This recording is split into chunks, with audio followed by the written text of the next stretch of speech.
عید الاضحیٰ کا پیغام صرف جانور ذبح کرنا نہیں، اصل قربانی وہ ہے جو ابو ذر رضی اللہ عنہ نے کی۔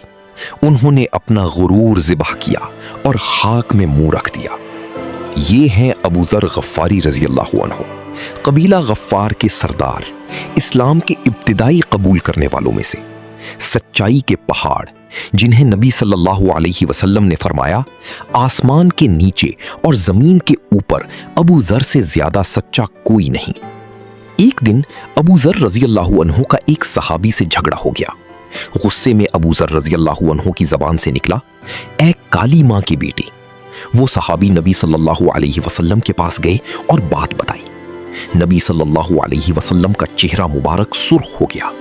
انہوں نے ابو ذر رضی اللہ عنہ کو بلایا اور فرمایا، ابو ذر، کیا تم نے اسے اس کی ماں کے حوالے سے تانا دیا؟ تم میں ابھی تک جاہلیت باقی ہے۔ ابو ذر رضی اللہ عنہ جو سچائی کے پہاڑ تھے، لمحے بھر میں پگھل گئے۔ انہوں نے کوئی صفائی نہ دی، کوئی بہانہ نہ بنایا۔ وہ زمین پر لیٹ گئے اور اپنا گال خاک پر رکھ دیا۔ یہ تھی اصل قربانی، غرور کی قربانی، انا کی قربانی، نفس کی قربانی۔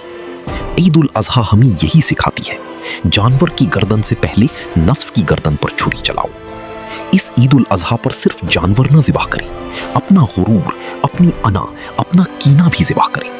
ابو ذر رضی اللہ عنہ جیسے عظیم صحابی نے خاک میں منہ رکھا، تو ہم کیوں معافی مانگنے سے ڈرتے ہیں؟